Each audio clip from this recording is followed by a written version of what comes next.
The Tuscarora Gather includes 3 wild horse herd management areas, or HMAs, that make up almost 500,000 acres of land in Nevada. Each HMA has its own story of extreme conditions and unique circumstances. The Bureau of Land Management's job is to manage healthy horses on healthy rangelands, according to the Wild Horses and Burros Act of 1971. BLM employees, rangeland managers, biologists, horse and burro specialists, and others work together to understand the dynamics of the range and work to manage a balance from different species of animals that share the land, to water availability, to how many animals the land can sustain. BLM also monitors wild horse behavior, where they roam, where they prefer to stay, and how far they travel between water and food. It's mid-May 2010. Let's take a look on the ground at the Tuscarora Gather area. In the Owyhee HMA, the key issues are overpopulation and limited resources. The BLM considers all the different uses on the land, and through a multiple-use decision, BLM determines how many horses an area can sustain. This amount is expressed as a range from low to high, and it is called the Appropriate Management Level, or AML. The Appropriate Management Level for the Owyhee is 139 to 231 horses. Currently, the Owyhee HMA has more than 800 horses on it, or more than 3 times the high end of the appropriate management level. There is little water available to sustain more than 800 horses. Of the 23 ponds on the Owyhee HMA, more than half have very little water left in them, and the rest have dried up as of mid-May. We're out here today on the Owyhee herd management area. We've got about 500 wild horses out in this area.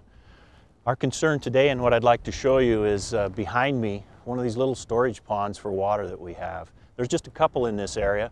You can see this one will be out here in about the next 4 weeks, 1st of June. There'll be no more water left. Our horses will need to travel clear over 10 miles to the river in order to get water and then come back in this area. So in caring for our horses, this is one of our concerns. Looking at the miles of sagebrush and other plants, it may appear that there is enough for horses to eat. Understanding what kind of plants a horse can eat, how much they eat, and how long the plants they eat are available is key. On the Owyhee, Rock Creek, and Little Humboldt HMAs, only a few different types of plants exist, and most of these provide the horses nutrition for only a brief window of time. Sagebrush, though edible, provides little nourishment to horses. I have a question for you.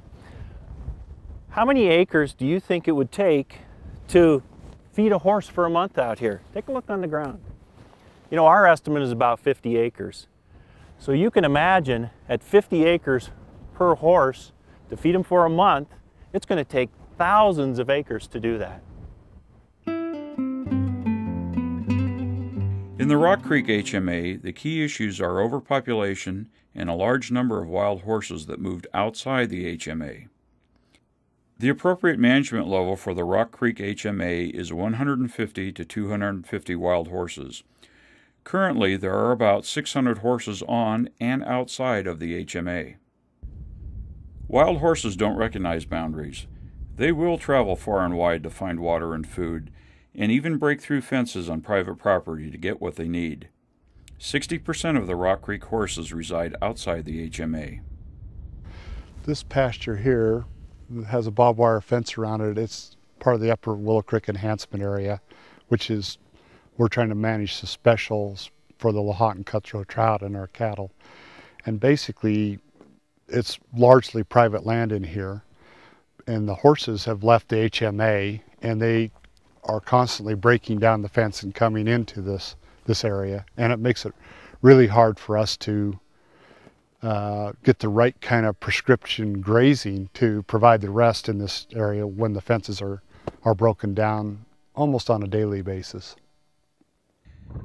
Excessive wild horse use in areas not designated for them can affect other species. This is the case surrounding the Rock Creek HMA. Horses that migrate off the HMA head for springs and drainages that flow into streams where the Lahontan cutthroat trout live. These trout are a federally listed threatened species, and the horse's potential indirect impact is a concern.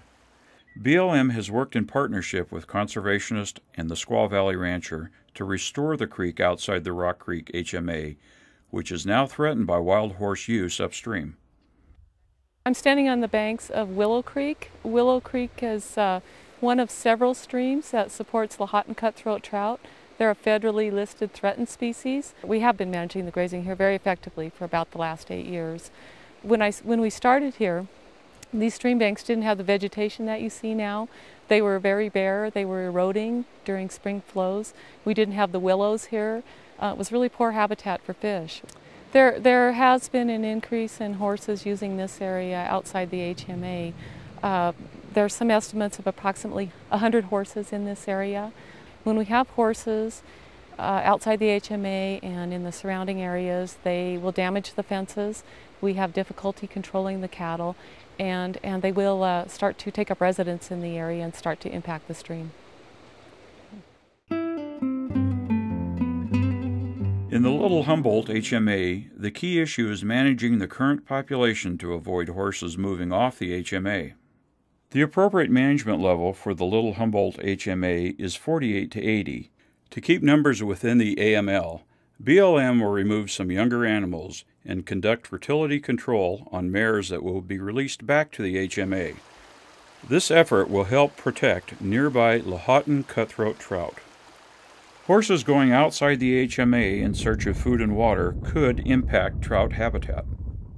The goal of the gather is to control wild horse overpopulation by removing excess wild horses residing inside and outside the HMA boundaries, gathering more horses than necessary so that some mares can be treated with fertility control and released back to the HMAs, adjusting the sex ratio of the herd to have fewer females than males, and providing better habitat and quality of life for the wild horses that remain in the HMAs.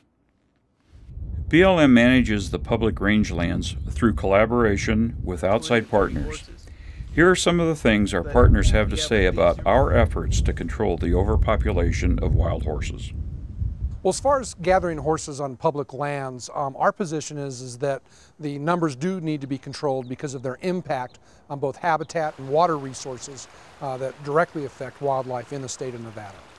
We're all supportive of the gathers. We believe in multiple use, combining cattle ranching, sheep ranching, mining, recreation, wild horses, wildlife, all on public lands, and having that be in balance.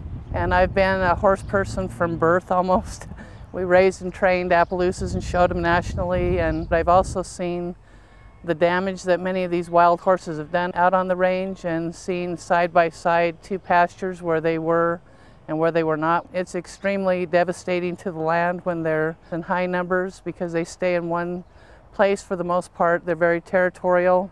So I don't think anybody doesn't want the horses here. We just want them managed in the numbers that were established under the Wild Horse and Burro Act. Because at the end of the day, what we have here is this landscape, and we're trying to take care of this landscape, trying to keep it so that it's thriving, and most important, that whatever precipitation we do get goes into the ground and allows a whole cascade of life to happen. Where I think we could make the most gains as the American public, as a society, is working together. Just trying to get out in the ground and seeing what the resource issues are and what the problems are, and working together for solutions. It's just amazing what we can do when we work together, and it's amazing you can get these kinds of results.